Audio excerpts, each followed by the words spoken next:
Hello മക്കളെ, welcome to ജൂപോർട്ട്. മക്കളെല്ലാവരും അടിപൊളിയായിട്ട് ഉഷാറായിട്ട് ഇരിക്കുന്നുണ്ട് എന്ന് ഞാൻ വിചാരിക്കട്ടെ. വളരെ പ്രധാനപ്പെട്ട ഒരു കാര്യം നിങ്ങളോട് സംസാരിക്കാനാണ് ഇപ്പോൾ വന്നിട്ടുള്ളത്. മറ്റൊന്നുമല്ല, നമ്മളൊരു എക്സാം ഫേസ് ചെയ്യാൻ പോവാണ്. ഏതാ എക്സാം? ഓണപ്പരീക്ഷയാണ് അല്ലേ. ക്വാർട്ടർലറി എക്സാം നമ്മുടെ മുന്നിലേക്ക് എത്തിയിട്ടുണ്ട്. അപ്പോൾ ചിലർ ആലോചിക്കുന്നുണ്ടാവും, സർ ഞങ്ങൾക്ക് കാര്യമായിട്ട് ചാപ്റ്റേഴ്സ് ഒന്നും ആയിട്ടില്ല പ്ലസ് വണ്ണിൽ, അല്ലെങ്കിൽ മഴയും പ്രളയവും ഒക്കെ ആയി ബന്ധപ്പെട്ട് ഒരുപാട് ലീവുകളായതുകൊണ്ട് തന്നെ ഉദ്ദേശ രൂപത്തിൽ ചാപ്റ്ററുകളൊന്നും മുന്നോട്ട് പോയിട്ടില്ല. അപ്പോൾ ഞങ്ങൾക്ക് എക്സാം ഉണ്ടാവുമോ എന്ന് ആലോചിക്കുന്ന ചില ആളുകൾ നിങ്ങളുടെ കൂട്ടത്തിലുണ്ടാവും. അപ്പോൾ എനിക്ക് നിങ്ങളോട് പറയാനുള്ളത്, പ്ലസ് ടുവിലൊക്കെ നടക്കുന്ന പോലെ ഹൈലി സിസ്റ്റമാറ്റിക് ആയിട്ടുള്ള ഒരു കോമൺ ക്വസ്റ്റ്യൻ പേപ്പർ വെച്ചിട്ടുള്ള എക്സാം ഒന്നും ചിലപ്പം നിങ്ങൾക്ക് ഉണ്ടായിക്കൊള്ളണമെന്നില്ല. പക്ഷേ ഓണവുമായി ബന്ധപ്പെട്ട് പ്ലസ് വണ്ണ് പഠിക്കുന്ന നിങ്ങൾക്ക് ഒരു എക്സാം ഉണ്ടാവുമെന്നുള്ള കാര്യത്തിൽ ഒരു തർക്കവുമില്ല. ആ എക്സാമിന്, ആ ഓണപ്പരീക്ഷയ്ക്ക് എല്ലാ സബ്ജക്റ്റിലും നമുക്ക് ഫുൾ മാർക്ക് വാങ്ങേണ്ടതായിട്ടുണ്ട്. അല്ലെങ്കിൽ ഏറ്റവും ചുരുങ്ങിയത് എല്ലാ സബ്ജക്റ്റിലും A+ എങ്കിലും നമുക്ക് വാങ്ങേണ്ടതായിട്ടുണ്ട്. സർ ഞങ്ങൾ കാര്യമായിട്ടൊന്നും പഠിച്ചിട്ടില്ല, കാര്യമായൊന്നും ഞങ്ങൾക്ക് അറിയില്ല, പിന്നെ എങ്ങനെയാണ് ഞങ്ങൾ A+ വാങ്ങുക എന്ന് ചിലപ്പോൾ നിങ്ങൾ ആലോചിക്കുന്നുണ്ടാവും. മക്കളെ, ഒരു ടെൻഷനും നിങ്ങൾ അടിക്കേണ്ട കാര്യമില്ല. കാര്യം ഏതൊക്കെ ചാപ്റ്റേഴ്സ് ആണോ ഓണപ്പരീക്ഷയ്ക്ക് ഉണ്ടാവാൻ സാധ്യതയുള്ളത്, കംപ്ലീറ്റ് ചാപ്റ്റേഴ്സ് നിങ്ങളെ പഠിപ്പിച്ച് അതിൻ്റെയൊക്കെ ക്വസ്റ്റ്യൻസ് നിങ്ങളെ ചെയ്യിപ്പിച്ച് അടിപൊളിയാക്കിയിട്ട് മാത്രമേ നിങ്ങൾ എക്സാം ഹാളിലേക്ക് നമ്മൾ പറഞ്ഞയക്കുകയുള്ളൂ. ഓണപ്പരീക്ഷ വലിയ ഭീകരമായിട്ടുള്ള എക്സാം ഒന്നുമല്ല, നമ്മളെ ഫൈനൽ എക്സാം ഒന്നും അല്ലല്ലോ. എന്നിരുന്നാലും ഏതൊക്കെ ചാപ്റ്റേഴ്സ് ആണോ ഓണപ്പരീക്ഷയ്ക്കുള്ളത് അത് നല്ല അടിപൊളിയായി പഠിച്ച് ഫുൾ കോൺഫിഡൻസോട് പോയി എക്സാം എഴുതി ഫുൾ മാർക്ക് വാങ്ങി നമുക്ക് തിരിച്ചിറങ്ങാൻ കഴിയണം. ആ രൂപത്തിൽ മക്കളെ നിങ്ങളെ സെറ്റപ്പ് ചെയ്യാൻ ജൂപോർട്ട് ഫുൾ റെഡി ആയിട്ട് ഇവിടെ ഇരിക്കുകയാണ്. ഇനി നമ്മൾ കെമിസ്ട്രിയിലേക്ക് വന്നാൽ, ഓണപ്പരീക്ഷയിൽ കെമിസ്ട്രിയിൽ ഏതൊക്കെ ചാപ്റ്റേഴ്സാണ് ഉള്ളത്? നോർമലി 3 ചാപ്റ്റേഴ്സാണ് ഉണ്ടാവുക. ചിലപ്പോൾ നിങ്ങളുടെ സ്കൂളിൽ ചിലപ്പം ഈ 3 ചാപ്റ്റർ കംപ്ലീറ്റ് ആയിട്ടുണ്ടാവില്ല, 2 ചാപ്റ്ററേ കംപ്ലീറ്റ് ആയിട്ടുണ്ടാവുള്ളൂ. അങ്ങനെയാണെങ്കിൽ 2 ചാപ്റ്റർ നിങ്ങൾ പഠിച്ചാൽ മതിയാവും. ഓക്കെ, ഇനി ഒരു ചാപ്റ്ററേ നിങ്ങൾക്ക് ഓണപ്പരീക്ഷ ആകുമ്പോഴത്തേക്ക് കംപ്ലീറ്റ് ആയിട്ടുള്ളൂ എങ്കിൽ നിങ്ങൾ അത് പഠിച്ചാൽ മതിയാവും. നോർമൽ കേസിൽ എന്താ പറയുക, ഈ 3 ചാപ്റ്റേഴ്സ് ആണ് ഓണപ്പരീക്ഷയ്ക്ക് വരിക. ആദ്യത്തെ 3 ചാപ്റ്ററും വളരെ സിമ്പിൾ ചാപ്റ്ററാണ്. ഏതൊക്കെയാണ്? Some basic concepts of chemistry ഉണ്ട്, സ്ട്രക്ചർ ഓഫ് ആറ്റം ഉണ്ട്, classification of elements and periodicity in properties ഉണ്ട്. ഒരു കാര്യം മക്കൾക്ക് അറിയാം, സം ബേസിക് കോൺസെപ്റ്റ്സ് എന്ന് പറയുന്ന ആദ്യത്തെ ചാപ്റ്റർ നമ്മൾ കംപ്ലീറ്റ് നിങ്ങളെ പഠിപ്പിച്ചിട്ടുണ്ട്. അതിൻ്റെ വീഡിയോ ഓൾറെഡി നമ്മുടെ യൂട്യൂബ് ചാനലിലുണ്ട്. ലൈവായി തന്നെ മക്കളെ നിങ്ങളെ പഠിപ്പിച്ചിട്ടുണ്ട്. കാണാത്തവരുണ്ടെങ്കിൽ അത് പോയി കാണാവുന്നതാണ്. രണ്ടാമത്തെ ചാപ്റ്റർ സ്ട്രക്ചർ ഓഫ് ആറ്റത്തിൻ്റെ ക്ലാസ് ലൈവായിട്ട് തന്നെ നമ്മൾ സ്റ്റാർട്ട് ചെയ്തിട്ടുണ്ട്. അതായത് ഒരു പാർട്ട് നമ്മൾ കംപ്ലീറ്റ് ചെയ്തിട്ടുണ്ട്. രണ്ടാമത്തെ പാർട്ട് ഇന്ന് വൈകുന്നേരം 7 മണിക്ക് ലൈവായിട്ട് നടക്കുന്നുണ്ട്. മൂന്നാമത്തെ പാർട്ട് നാളെ വൈകുന്നേരം 7 മണിക്ക് ലൈവായിട്ട് നടക്കുന്നുണ്ട്. അതോടുകൂടെ രണ്ടാമത്തെ ചാപ്റ്ററും കംപ്ലീറ്റ് ആവും. മക്കളെ, അങ്ങനെ ലൈവായിട്ട് തന്നെ ഈ 3 ചാപ്റ്ററും ഞാൻ നിങ്ങൾക്ക് പഠിപ്പിച്ചു തരും. അതോടൊപ്പം മക്കളെ ശ്രദ്ധിക്കേണ്ട ഒരു കാര്യമുണ്ട്. എന്താണെന്നറിയോ? അവിടെ നമ്മൾ നിൽക്കുന്നില്ല. നമ്മുടെ ഓണപ്പരീക്ഷയുടെ തൊട്ട് മുന്നേ എല്ലാ ചാപ്റ്റേഴ്സും നമ്മൾ വീണ്ടും റിവൈസ് ചെയ്യുന്നുണ്ട്. അങ്ങനെ റിവിഷനും കഴിഞ്ഞ്, മാരത്തോൺ റിവിഷനും കഴിഞ്ഞ്, റോക്കറ്റ് റിവിഷനും കഴിഞ്ഞിട്ടായിരിക്കും എക്സാം ഹാളിലേക്ക് നമ്മൾ പോവുക. ഓക്കെ, ഇനി നമ്മൾ എന്താ അറിയേണ്ടത്? സർ ഈ ചാപ്റ്ററിൽ ഏതൊക്കെ ടോപ്പിക്സിനാണ് ഇമ്പോർട്ടൻസ് ഉള്ളത്, അല്ലെങ്കിൽ നിർബന്ധമായും ഞങ്ങൾ ഫോക്കസ് ചെയ്ത് പഠിക്കേണ്ട ടോപ്പിക്കുകൾ ഏതൊക്കെയാ, എവിടെ നിന്നൊക്കെയാണ് ക്വസ്റ്റ്യൻ വരാൻ സാധ്യതയുള്ളത് എന്നൊരു സംശയം നിങ്ങൾക്കുണ്ടാവും.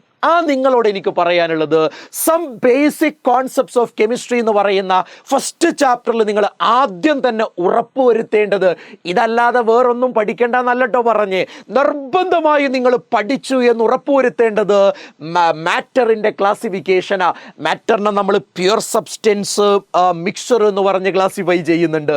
അത് തന്നെ ഹോമോജീനിയസ്, ഹെറ്ററോജീനിയസ്, എലമെന്റ്, കോമ്പൗണ്ട് എന്ന് പറഞ്ഞ് ക്ലാസിഫൈ ചെയ്യുന്നുണ്ട്.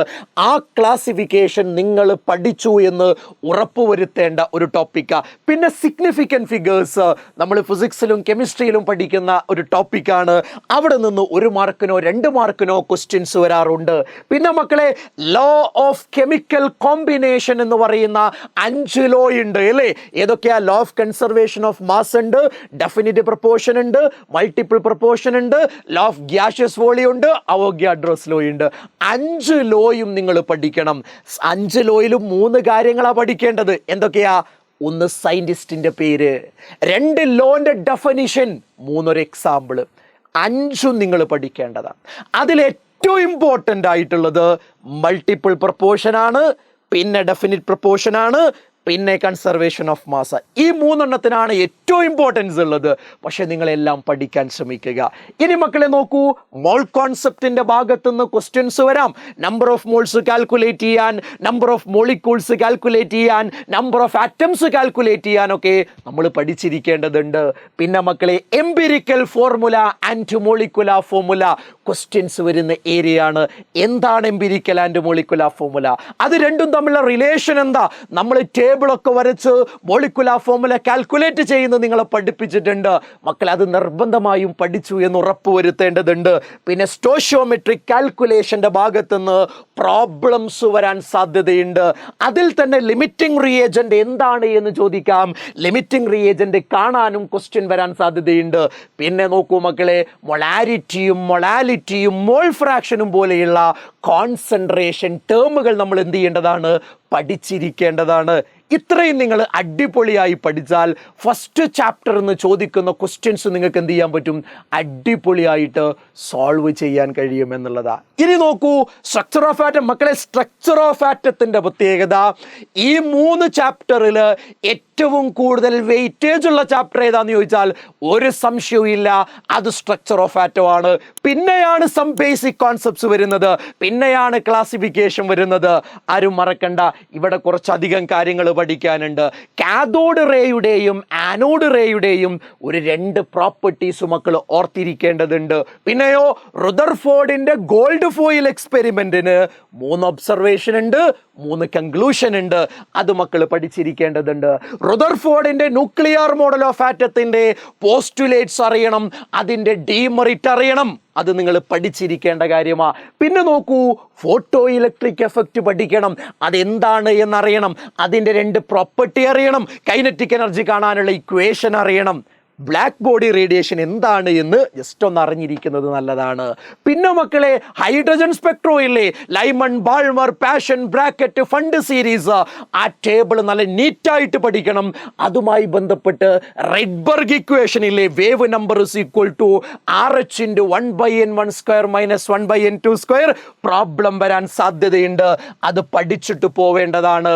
പിന്നെ നോക്കൂ മക്കളെ, ബോറിന്റെ ആറ്റം മോഡൽ, അതിൻ്റെ പോസ്റ്റുലേറ്റ് അറിയണം, അതിൻ്റെ മെറിറ്റ് അറിയണം, അതിൻ്റെ ഡീമെറിറ്റ് അറിയണം. പിന്നെയോ ക്വാണ്ടം മെക്കാനിക്കൽ മോഡൽ ഓഫ് ആറ്റത്തിൽ ESI = HSI എന്നുള്ള ആ ഒരു ഇക്വേഷൻ ഇല്ലേ, അത് മാത്രം എന്ത് ചെയ്യുക, ഒന്ന് പഠിച്ചു വെക്കുക. അങ്ങനെ 1 മാർക്കിന് വേണമെങ്കിൽ ചോദിക്കാം, അത്രയേ ഉള്ളൂ. പിന്നെ ക്വാണ്ടം നമ്പേഴ്സ് ഇല്ലാത്ത ക്വസ്റ്റ്യൻ പേപ്പർ ഇല്ല മക്കളെ. ക്വാണ്ടം നമ്പേഴ്സ് 2ാമത്തെ ചാപ്റ്ററിൽ നിർബന്ധമായും നിങ്ങൾ പഠിച്ചിരിക്കേണ്ട ടോപ്പിക്കാണ്. ഡീറ്റെയിൽ ആയി പഠിക്കണം. പിന്നെയോ എസിൻ്റെയും പിൻ്റെയും ഡിൻ്റെയും ഒക്കെ ഷേപ്പ് ഉണ്ടല്ലോ, അത് പഠിച്ചിരിക്കേണ്ടതാണ്. ഷേപ്പ് ഓഫ് ഓർബിറ്റൽസ്, അതിൽ SO അല്ലെങ്കിൽ PO ആണ് നിങ്ങളോട് ചോദിക്കുക. ഡിയും എഫും എക്സാമിന് ഒരിക്കലും ചോദിക്കാൻ സാധ്യതയില്ല എന്ന് മനസ്സിലാക്കുക. പിന്നെ നോക്കൂ മക്കളെ, 3 പ്രിൻസിപ്പിൾ ഉണ്ടല്ലോ. ഒരു ആറ്റത്തിൻ്റെ അറ്റോമിക് ഓർബിറ്റലിൽ ഇലക്ട്രോൺ ഫില്ല് ചെയ്യുന്നത് ഓഫ്-ബാ പ്രിൻസിപ്പിളും പോളിസെസ്ക്രൂഷൻ പ്രിൻസിപ്പിളും ഹൺസ് റൂളും ബേസ് ചെയ്തിട്ടാ. അത് പഠിക്കാതെ എങ്ങനെ നമ്മൾ എക്സാമിന് പോവുക? പിന്നെ കോപ്പറിൻ്റെയും ക്രോമിയത്തിൻ്റെയും കോൺഫിഗറേഷൻ നമുക്കറിയാം. കാര്യം എന്താ? ഫുൾഫിൽഡ് ആൻഡ് ഹാഫ് ഫിൽഡ് കോൺഫിഗറേഷന് ഹൈ സ്റ്റെബിലിറ്റി ഉണ്ട് എന്ന കോൺസെപ്റ്റ് ബേസ് ചെയ്തിട്ടാണല്ലോ ആ കോൺഫിഗറേഷൻ എഴുതുന്നത്. അത് മക്കൾ പഠിക്കണം. 2 ചാപ്റ്റർ നമ്മൾ പറഞ്ഞു. നോക്കൂ മക്കളെ, ഫസ്റ്റ് ചാപ്റ്റർ ഓൾറെഡി കംപ്ലീറ്റഡാ. 2ാമത്തെ ചാപ്റ്റർ ഇന്നും നാളെയുമായിട്ട് നമ്മൾ കംപ്ലീറ്റ് ചെയ്യും. ടെൻഷൻ അടിക്കണ്ട. അതൊക്കെ കംപ്ലീറ്റ് ചെയ്ത് കഴിഞ്ഞാൽ പിന്നെ വീണ്ടും നമ്മൾ റിവൈസ് ചെയ്യും. ഈ 3 ചാപ്റ്റർ വീണ്ടും നമ്മൾ റിവൈസ് ചെയ്യും. സ്കൂളിൽ എടുത്തിട്ടില്ലേ എന്നുള്ളത് ഇവിടെ വിഷയമുള്ള കാര്യമില്ല. ഈ 3 ചാപ്റ്റർ മക്കളെ നിങ്ങൾ പഠിക്കാൻ ശ്രമിക്കുക. ഓക്കെ, ഇനി നോക്കൂ ക്ലാസിഫിക്കേഷനിൽ ഒരുപാട് ക്ലാസിഫിക്കേഷൻ്റെ അറ്റംപ്റ്റുകൾ നമ്മൾ പഠിക്കുന്നുണ്ട്. അതിൽ ഏറ്റവും പ്രധാനപ്പെട്ടതാണ് ഡോബ്രൈനറുടെ ക്ലാസിഫിക്കേഷനും ന്യൂലാൻഡ്സിൻ്റെ ക്ലാസിഫിക്കേഷനും മെൻഡലീവിൻ്റെ ക്ലാസിഫിക്കേഷനും. മറന്നു കളയരുത്, മെൻഡലീവിൻ്റെ പീരിയോഡിക് ലോ, പീരിയോഡിക് ടേബിൾ, അതിൻ്റെ മെറിറ്റ് ഡിമെറിറ്റ് അറിഞ്ഞിരിക്കുക. മോഡേൺ പീരിയോഡിക് ലോ ഡിഫൈൻ ചെയ്യാൻ ഒരു മാർക്കിന് മിക്കവാറും നിങ്ങളോട് ചോദിക്കാൻ സാധ്യതയുണ്ട്. മോഡേൺ പീരിയോഡിക് ടേബിൾ അറിയണം. അതിനെ നമ്മൾ 4 ബ്ലോക്കുകളായി ക്ലാസിഫൈ ചെയ്യുന്നുണ്ട്. SPDF 4 ബ്ലോക്കുകളെ കുറിച്ചും ഒരു 4 പോയിന്റെങ്കിലും എഴുതാൻ മക്കൾ പഠിക്കേണ്ടതാണ്. അത് കഴിഞ്ഞിട്ട് മക്കളെ അറ്റോമിക് നമ്പർ 100-നേക്കാൾ കൂടുതലാണെങ്കിൽ അതിന് പേര് കൊടുക്കാൻ UPSC ഒരു മെത്തേഡ് സജസ്റ്റ് ചെയ്യുന്നില്ലേ? Nil, un, bi, tri, quad, pent, hex എന്ന് പറയുന്ന അത് നമ്മൾ പഠിക്കണം. 1 മാർക്കിനാ ക്വസ്റ്റ്യൻ വരിക. ആ 1 മാർക്ക് നഷ്ടപ്പെടാൻ ഞാൻ നിങ്ങൾ അനുവദിക്കില്ല. കാര്യം നിങ്ങളെല്ലാവരും ഫുൾ മാർക്ക് വാങ്ങണമെന്നാണ് ഞാൻ ആഗ്രഹിക്കുന്നത്. അതുകൊണ്ട് അതും മക്കൾ പഠിക്കുക. പിന്നെ പീരിയോഡിക് പ്രോപ്പർട്ടീസ് ഉണ്ടല്ലോ, atomic radius, ionic radius, ionisation enthalpy, electron gain enthalpy, electronegativity ഒക്കെ നിങ്ങൾ പഠിക്കേണ്ടതുണ്ട്. ഇതിൽ അയോണിക് റേഡിയസിൽ ഐസോ ഇലക്ട്രോണിക് സ്പീഷീസ് എന്താണ് എന്ന് എക്സാമ്പിൾ സഹിതം പഠിക്കേണ്ടതുണ്ട്. കാറ്റയോണിൻ്റെ സൈസ് കുറവും ആനയോണിൻ്റെ സൈസ് കൂടുതലുമാണ് എന്നുള്ളത് നിർബന്ധമായും നോട്ട് ചെയ്ത് വെക്കേണ്ടതാ, ക്വസ്റ്റ്യൻ വരാറുണ്ട്. ഇനി നോക്കൂ, അറ്റോമിക് ആവട്ടെ അയോണിക് ആവട്ടെ ടോപ്പ് ടു ബോട്ടം ഇൻക്രീസ് ആണ്, ലെഫ്റ്റ് റൈറ്റ് ഡിക്രീസാ അറിഞ്ഞിരിക്കണം. അയോണൈസേഷൻ എൻതാൽപ്പി അതിന് എഫക്ട് ചെയ്യുന്ന factors, electron gain enthalpy effect ചെയ്യുന്ന ഫാക്ടേഴ്സ്, അതിൻ്റെ ഡെഫിനിഷൻ പഠിച്ചു വെക്കേണ്ടതുണ്ട്. ഓക്കെ, പിന്നെ അയണൈസേഷൻ എൻതാൽപ്പിയിൽ ബെറിലിയത്തിൻ്റെ അയണൈസേഷൻ എൻതാൽപ്പി ബോറോണിനേക്കാൾ കൂടുതലാണ്, നൈട്രജൻ്റെ ഓക്സിജനേക്കാൾ കൂടുതലാണ്. റീസൺ ഒക്കെ പഠിച്ചു വെക്കേണ്ടതുണ്ട്. Electron gain enthalpy top to bottom decreasing, പക്ഷേ ഫ്ലൂറിൻ്റെ ഇലക്ട്രോൺ ഗെയിൻ എൻതാൽപ്പി ക്ലോറിനേക്കാൾ കുറവാണ് എന്ന കാര്യം നോട്ട് ചെയ്യണം. എക്സാമിന് ചോദിക്കുന്ന ക്വസ്റ്റ്യൻ ആണ്. പിന്നെ നോക്കൂ, ഇലക്ട്രോനെഗറ്റിവിറ്റിയിൽ പോളിംഗ് സ്കെയിൽ ഓഫ് ഇലക്ട്രോനെഗറ്റിവിറ്റി ഒക്കെ എക്സാമിന് ചോദിക്കാറുണ്ട്. അപ്പോൾ മക്കളെ, എല്ലാ പീരിയോഡിക് പ്രോപ്പർട്ടീസും നിങ്ങൾ പഠിച്ചു എന്ന് ഉറപ്പുവരുത്തേണ്ടതാണ്. പിന്നെ എല്ലാ ഗ്രൂപ്പിലും ഫസ്റ്റുള്ള എലമെൻ്റ് അഥവാ സെക്കൻഡ് പീരീഡിലുള്ള എലമെൻറ്റ്സ് ചില അനോമലസ് പ്രോപ്പർട്ടീസ് കാണിക്കാറുണ്ട്. അതിൻ്റെ റീസൺ അറിഞ്ഞിരിക്കണം, അതിൻ്റെ എക്സാമ്പിൾ അറിഞ്ഞിരിക്കണം. ഡയഗണൽ റിലേഷൻഷിപ്പ് എന്താണ്, റീസൺ എന്താണ്, എക്സാമ്പിൾ എന്താണ് എന്ന് മക്കൾ പഠിക്കേണ്ടതുണ്ട്. മക്കളെ, 2 എലമെൻറ്റുകൾ കമ്പൈൻ ചെയ്ത് കോമ്പൗണ്ടുകൾ ഉണ്ടാവുമ്പോൾ അതിൻ്റെ ഫോർമുല പറയാൻ നമുക്ക് കഴിയണം. ഒരു ഓക്സൈഡ് തന്നാൽ അത് അസിഡിക് ഓക്സൈഡ് ആണോ, ബേസിക് ഓക്സൈഡ് ആണോ, ന്യൂട്രൽ ഓക്സൈഡ് ആണോ എന്ന് പറയാൻ കഴിയണം. അതൊക്കെ പറയാൻ നിങ്ങൾക്ക് കഴിയുമെങ്കിൽ ഈ ചാപ്റ്റർ എന്ന് ചോദിക്കുന്ന ക്വസ്റ്റ്യനും മക്കളെ നിങ്ങൾക്ക് ആൻസർ ചെയ്യാൻ കഴിയുമെന്നാണ് അതിൻ്റെ അർത്ഥം. ഓക്കെ ആണല്ലോടാ?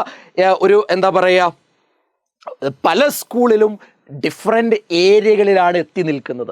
ഓണപ്പരീക്ഷ ആകുമ്പോഴത്തേക്ക് ഈ 3 ചാപ്റ്റർ കംപ്ലീറ്റ് ആയിട്ട് തീരാനുള്ള സാധ്യതയും കുറവാണ് ചില സ്കൂളുകളിലെങ്കിലും. എന്നാൽ ചില സ്കൂളുകളിൽ ഇത് കംപ്ലീറ്റ് എടുത്ത് തീർക്കുകയും ചെയ്യുന്നുണ്ടാവും. അപ്പം നമ്മളിവിടെ ചെയ്യുന്നത് എന്താണെന്ന് ചോദിച്ചാൽ, മക്കളെ, ഈ 3 ചാപ്റ്ററിനേക്കാൾ കൂടുതൽ ഒരിക്കലും നിങ്ങൾക്ക് ഓണപ്പരീക്ഷയ്ക്ക് ക്വസ്റ്റ്യൻ ആയിട്ട് വരില്ല. അപ്പം ഈ 3 ചാപ്റ്റർ അടിപൊളിയായിട്ട് നിങ്ങൾക്ക് പഠിപ്പിച്ചു തരാൻ പോവാണ്. അടിപൊളിയായിട്ട് മക്കളെ നിങ്ങൾക്ക് പഠിപ്പിച്ചു തരാൻ പോവാണ്. റെഡി ആയിട്ടിരിക്കുക. ഓൾറെഡി ഫസ്റ്റ് ചാപ്റ്റർ നമ്മൾ കംപ്ലീറ്റ് ചെയ്തിട്ടുണ്ട്. അതൊന്നുകൂടെ റിവൈസ് ചെയ്യുക. കാണാത്തവർ പോയി കാണുക. ഇന്നും നാളെയുമായിട്ട് സെക്കൻഡ് ചാപ്റ്ററിൻ്റെ സെക്കൻഡ് ആൻഡ് തേർഡ് പാർട്ട് വരുന്നുണ്ട്. നിർബന്ധമായും അറ്റൻഡ് ചെയ്യുക. അങ്ങനെ നമ്മുടെ ക്ലാസ്സുകൾ കറക്റ്റായിട്ട് അറ്റൻഡ് ചെയ്ത് കഴിഞ്ഞാൽ ഓണപ്പരീക്ഷയുടെ ഒരു സ്റ്റഡി പ്ലാൻ വരുന്നുണ്ട്.